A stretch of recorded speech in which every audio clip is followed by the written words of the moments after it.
श्री सत्यनारायण व्रत कथा। जय श्री कृष्णा, राधे राधे।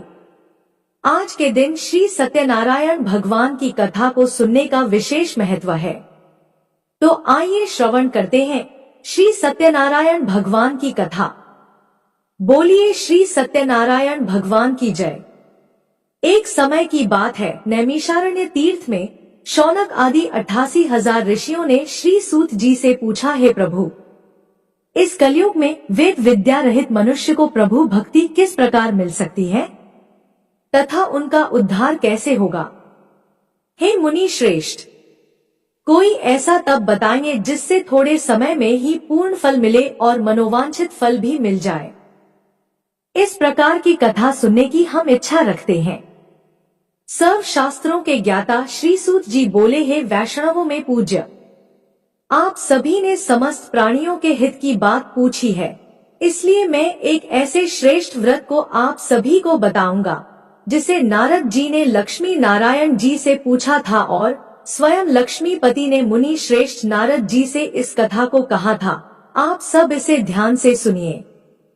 एक समय की बात है, योगीराज नारद जी दूसरों की हित की इच्छा लिए अनेकों लोकों में घूमते हुए मृत्यु लोक में आ पहुँचे। यहाँ उन्होंने अनेक योनियों में जन्मे प्रायः सभी मनुष्यों को अपने कर्मों द्वारा अनेकों दुखों से पीड़ित देखा। उनका दुख देख नारद जी सोचने लगे कि कैसा यत्न किया जाए जिसके करने से निश्चित रूप से मानव के दुखों का अंत हो जाए। इसी प्रकार मनन करते हुए वह विष्णु लोक में गए। वहाँ वह देवों के ईश नारायण की स्तुति करने लगे, जिनके हाथों में शंख, चक्र, गदा और पद्म थे और गले में वर माला पहने हुए थे। स्तुति करते हुए नारद जी बोले, हे भगवान, आप अत्यंत शक्ति से संपन्न हैं, मन तथा वाणी भी आपको नहीं पा सकती। आपका आदि, मध्य तथा अंत नहीं है। निर्गुण स्वरूप सृष्टि के कारण भक्तों के दुख को दूर करने वाले हैं। आपको मेरा नमस्कार है। नारद जी की स्तुति सुनकर विष्णु भगवान बोले, हे मुनि श्रेष्ठ, आपके मन में क्या बात है? आप किस काम के लिए पधारे हैं? उसे निसंकोच कहिए। इस पर नारद मुनि बोले कि मृत्यु लोक में अनेक योनियों में जन्मे मनुष्य अपने कर्मों के द्वारा अनेकों दुख से दुखी हो रहे हैं। हे नाथ, आप मुझ पर दया रखते हैं, तो बताइए कि वह मनुष्य थोड़े प्रयास से ही अपने दुखों से कैसे छुटकारा पा सकते हैं। तब भगवान श्री हरि बोले, हे नारद, मनुष्यों की भलाई के लिए तुमने बहुत अच्छी बात पूछी है, जिसके करने से मनुष्य मोह से छूट जाता है। वह बात मैं तुमसे कहता हूँ, उसे ध्यान पूर्वक सुनो। स्वर्ग लोक व मृत्यु लोक दोनों में एक दुर्लभ उत्तम व्रत है जो पुण्य देने वाला है। आज प्रेमवश होकर मैं उसे तुमसे कहता हूँ। श्री सत्यनारायण भगवान का यह व्रत अच्छी तरह विधान पूर्वक करके मनुष्य तुरंत ही यहाँ सुख भोग कर मरने पर मोक्ष पाता है। श्री हरि के वचन सुनकर नारद जी बोले, हे प्रभु, उस व्रत का फल क्या है और उसका विधान क्या है? यह व्रत किसने किया था? इस व्रत को किस दिन करना चाहिए? सभी कुछ विस्तार से बताइए। नारद जी की बात सुनकर श्री हरि बोले, दुख और शोक को दूर करने वाला, यह सभी स्थानों पर विजय दिलाने वाला है। मानव को भक्ति और श्रद्धा के साथ शाम को श्री सत्यनारायण भगवान की पूजा धर्मपरायण होकर ब्राह्मणों व बंधुओं के साथ करनी चाहिए। भक्ति भाव से ही नैवेद्य, केले का फल, घी, दूध और गेहूं का आटा सवाया ले। गेहूं के स्थान पर साठी का आटा, शक्कर तथा गुड़ लेकर और सभी भक्षण योग्य पदार्थों को मिलाकर भगवान का भोग लगाएं। ब्राह्मणों सहित बंधु बांधव को भी भोजन कराएं, उसके बाद स्वयं भोजन करें। भजन कीर्तन के साथ भगवान की भक्ति में लीन हो जाएं। इस तरह से सत्यनारायण भगवान का यह व्रत करने पर मनुष्य की सारी इच्छाएं निश्चित रूप से पूरी होती हैं। इस कलिकाल अर्थात कलयुग में मृत्यु लोक में मोक्ष का यही एक सरल उपाय बताया गया है। इस प्रकार से श्री सत्यनारायण व्रत कथा का प्रथम अध्याय संपूर्ण हुआ। आप लोग बड़ी श्रद्धा और प्रेम से बोलिए, श्री सत्यनारायण भगवान की जय। अब आइए श्रवण करते हैं सत्यनारायण व्रत कथा का दूसरा अध्याय। सूत जी बोले, हे ऋषियों, जिसने सबसे पहले इस व्रत को किया था, मैं उसका इतिहास कहता हूँ, इसे ध्यान से सुनो। सुंदर काशीपुरी नगरी में एक अत्यंत निर्धन ब्राह्मण रहता था। भूख प्यास से परेशान वह धरती पर घूमता रहता था। ब्राह्मणों से प्रेम करने वाले भगवान ने एक दिन ब्राह्मण का वेश धारण कर उसके पास जाकर पूछा, हे विप्र, नित्य दुखी होकर तुम पृथ्वी पर क्यों घूमते हो? दीन ब्राह्मण बोला, मैं निर्धन ब्राह्मण हूँ, भिक्षा के लिए धरती पर घूमता रहता हूँ। हे भगवान, यदि आप इसका कोई उपाय जानते हैं तो मुझे बताइए। वृद्ध ब्राह्मण बोले कि सत्यनारायण भगवान मनोवांछित फल देने वाले हैं, इसलिए तुम उनका पूजन करो, इसे करने से मनुष्य सभी दुखों से मुक्त हो जाता है। वृद्ध ब्राह्मण बनकर आए सत्यनारायण भगवान उस निर्धन ब्राह्मण को व्रत का सारा विधान बताकर अंतर्ध्यान हो गए। ब्राह्मण मन ही मन सोचने लगा कि जिस व्रत को वृद्ध ब्राह्मण करने को कह गया है, मैं उसे अवश्य करूंगा। यह निश्चय करने के बाद उसे रात में नींद नहीं आई। वह सवेरे उठकर श्री सत्यनारायण भगवान के व्रत का निश्चय कर भिक्षा के लिए चला गया। उस दिन निर्धन ब्राह्मण को भिक्षा में बहुत धन मिला, जिससे उसने बंधु बांधव के साथ मिलकर श्री सत्यनारायण भगवान का व्रत संपन्न किया। भगवान सत्यनारायण का व्रत संपन्न करने के बाद वह निर्धन ब्राह्मण सभी दुखों से मुक्त हो गया और अनेक प्रकार की संपत्तियों से युक्त हो गया। उसी समय से यह ब्राह्मण हर माह इस व्रत को करने लगा। इस तरह से सत्यनारायण भगवान के व्रत को जो मनुष्य करेगा, वह सभी प्रकार के पापों से छूटकर मोक्ष को प्राप्त होगा। जो मनुष्य इस व्रत को करेगा वह भी दुखों से मुक्त हो जाएगा। सूत जी बोले, इस तरह से नारद जी से नारायण जी का कहा हुआ श्री सत्यनारायण व्रत को मैंने तुमसे कहा। हे विप्रों, मैं अब और क्या कहूँ? ऋषि बोले, हे मुनिवर, संसार में उस विप्र से सुनकर और किस किस ने इस व्रत को किया, हम सब इस बात को सुनना चाहते हैं। इसके लिए हमारे मन में श्रद्धा का भाव है। सूत जी बोले, हे मुनियों, जिस जिसने इस व्रत को किया है वह सब सुनो। एक समय वही विप्र धन और ऐश्वर्य के अनुसार अपने बंधु बांधवों के साथ इस व्रत को करने को तैयार हुआ। उसी समय एक लकड़ी बेचने वाला बूढ़ा आदमी आया और लकड़ियां बाहर रखकर अंदर ब्राह्मणों के घर में गया। प्यास से दुखी लकड़हारा उन्हें व्रत करते देख प्रणाम कर पूछने लगा कि आप यह क्या कर रहे हैं तथा इसे करने से क्या फल मिलेगा, कृपया मुझे भी बताइए। ब्राह्मण ने कहा कि हे राजन, सब मनोकामनाओं को पूरा करने वाला यह सत्यनारायण भगवान का व्रत है। इनकी कृपा से ही मेरे घर में धन धान्य आदि की वृद्धि हुई है। विप्र से सत्यनारायण व्रत के बारे में जानकर लकड़हारा बहुत प्रसन्न हुआ। चरणामृत लेकर वह प्रसाद खाने के बाद अपने घर गया। लकड़हारे ने अपने मन में संकल्प लिया कि आज लकड़ी बेचने से जो धन मिलेगा उसी से मैं श्री सत्यनारायण भगवान का उत्तम व्रत करूंगा। मन में इस विचार को लेकर बूढ़ा आदमी सिर पर लकड़ियां रखकर उस नगर में बेचने गया जहां धनी लोग ज्यादा रहते थे। उस नगर में उसे अपनी लकड़ियों का दाम पहले से 4 गुना अधिक मिला। बूढ़ा प्रसन्नता के साथ दाम लेकर केले, शक्कर, घी, दूध, दही और गेहूं का आटा लिया और सत्यनारायण भगवान के व्रत की अन्य सामग्रियां लेकर अपने घर गया। वहां उसने अपने बंधु बांधव को बुलाकर विधि विधान से सत्यनारायण भगवान का पूजन और व्रत किया। इस व्रत के प्रभाव से वह बूढ़ा लकड़हारा धन पुत्र आदि से युक्त होकर संसार के समस्त सुख भोग कर अंतकाल में वैकुंठ धाम चला गया। इसी प्रकार श्री सत्यनारायण व्रत कथा का दूसरा अध्याय संपूर्ण हुआ। आप लोग बड़े श्रद्धा और प्रेम से बोलिए, श्री सत्यनारायण भगवान की जय। अब आइए श्रवण करते हैं सत्यनारायण व्रत कथा का तीसरा अध्याय। सूत जी बोले, हे श्रेष्ठ मुनियों, अब आगे की कथा कहता हूँ, उसे ध्यान पूर्वक सुनिए। प्राचीन काल में उल्का मुख नाम का एक बुद्धिमान राजा था। वह सत्यवक्ता और जितेंद्रिय था। प्रतिदिन देव स्थानों पर जाता और निर्धनों को धन देकर उनके कष्ट दूर करता था। उसकी पत्नी कमल के समान मुख वाली तथा सती साध्वी थी। भद्रशलाला नदी के तट पर उन दोनों ने श्री सत्यनारायण भगवान का व्रत किया। उसी समय साधु नाम का एक वैश्य आया। उसके पास व्यापार करने के लिए बहुत सा धन भी था। राजा को व्रत करते देखकर वह विनय के साथ पूछने लगा, हे राजन, भक्ति भाव से पूर्ण होकर आप यह क्या कर रहे हैं? मैं सुनने की इच्छा रखता हूँ, इसलिए आप मुझे बताने का कष्ट करें।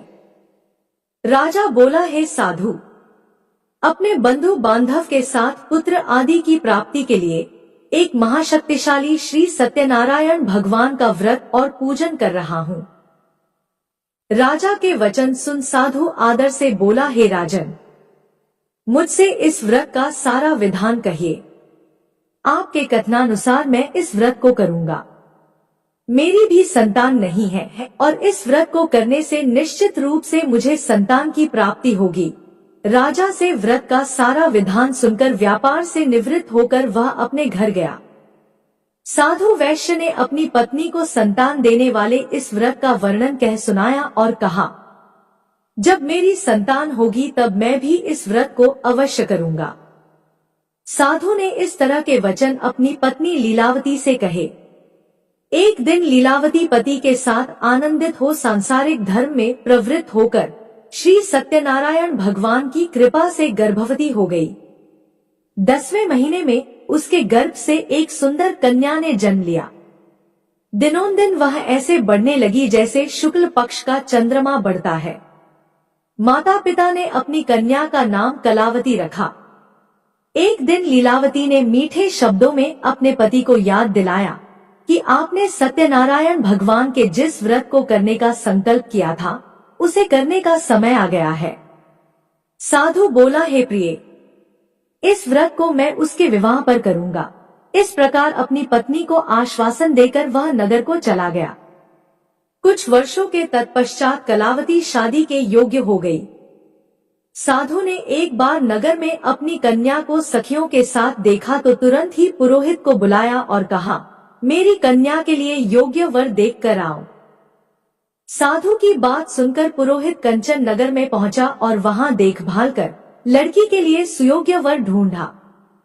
साधु ने बंधु बांधव को बुलाकर अपनी पुत्री का विवाह कर दिया, लेकिन दुर्भाग्य की बात यह थी कि साधु ने अभी भी श्री सत्यनारायण भगवान का व्रत नहीं किया।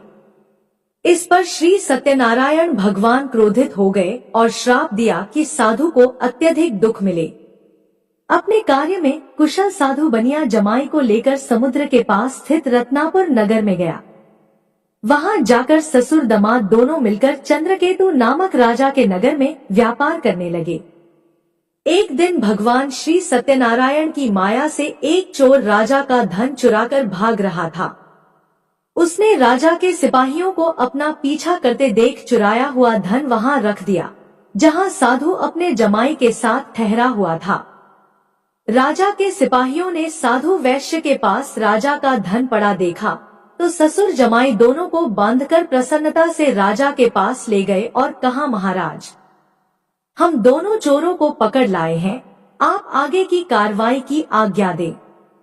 राजा की आज्ञा से उन दोनों को कारावास में डाल दिया गया और उनका सारा धन भी उनसे छीन लिया गया।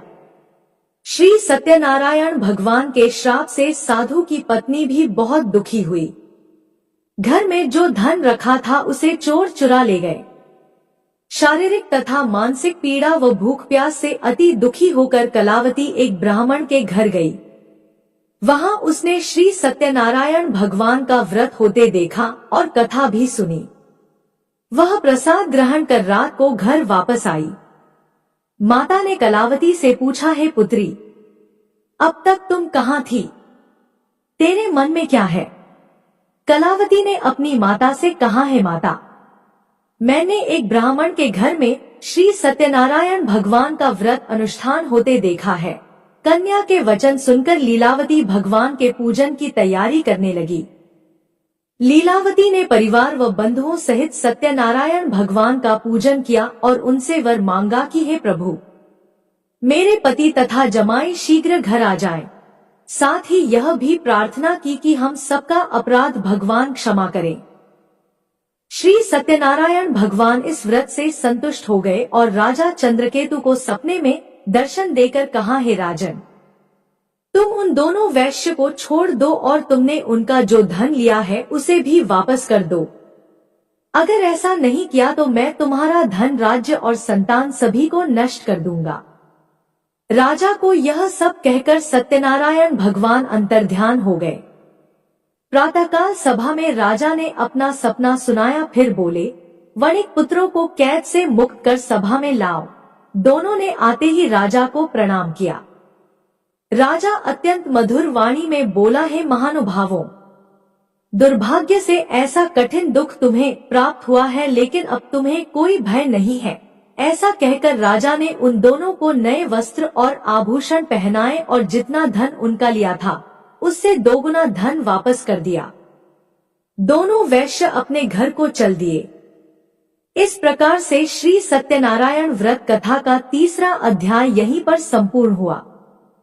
बड़े श्रद्धा और प्रेम से बोलिए, श्री सत्यनारायण भगवान की जय।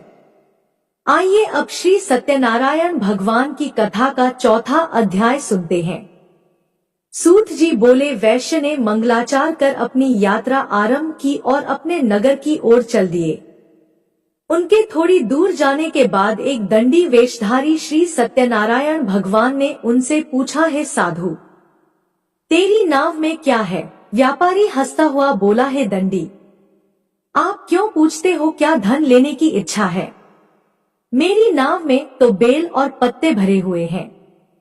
वैश्य के कठोर वचन सुनकर दंडी बने श्री सत्यनारायण भगवान बोले, तुम्हारे वचन सत्य हो।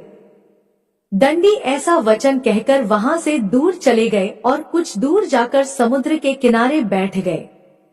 दंडी के जाने के बाद साधु वैश्य ने नित्य क्रिया के पश्चात नाव को ऊंची उठती देखकर आश्चर्यचकित हो गया और नाव में बेल पत्ते आदि देख वह मूर्छित हो वहीं पर गिर पड़ा। मूर्छा खुलने पर वह अत्यंत शोक में डूब गया।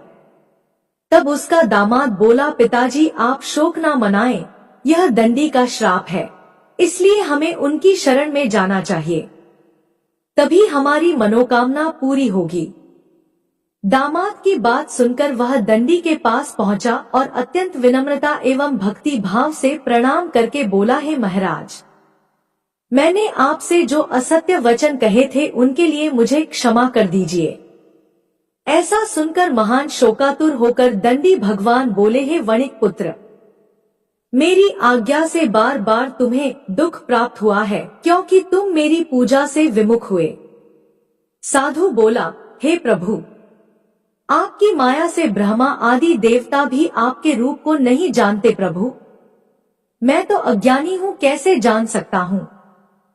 आप प्रसन्न होइए प्रभु, अब मैं अपनी सामर्थ्य के अनुसार आपकी पूजा करूंगा। हे प्रभु, मेरी रक्षा कीजिए और पहले के समान नौका में धन धान्य भर दीजिए। साधु वैश्य के भक्तिपूर्ण वचन सुनकर भगवान प्रसन्न हो गए और उसकी इच्छा अनुसार वरदान देकर अंतर्ध्यान हो गए। ससुर जमाई जब लौटे तो नाव धन से भरी हुई थी। फिर वही अपने अन्य साथियों के साथ श्री सत्यनारायण भगवान का पूजन कर अपने नगर को चल दिए। जब नगर के नजदीक पहुंचे तो दूत को घर पर खबर करने के लिए भेज दिया। दूत साधु की पत्नी को प्रणाम कर कहता है कि हे माता, स्वामी अपने दामाद सहित नगर के निकट आ गए हैं। दूत की बात सुन साधु की पत्नी लीलावती ने बड़े हर्ष के साथ श्री सत्यनारायण भगवान का पूजन कर अपनी पुत्री कलावती से कहा, हे पुत्री, मैं अपने पति के दर्शन को जा रही हूँ, तू कार्य पूर्ण कर शीघ्र आ जाना।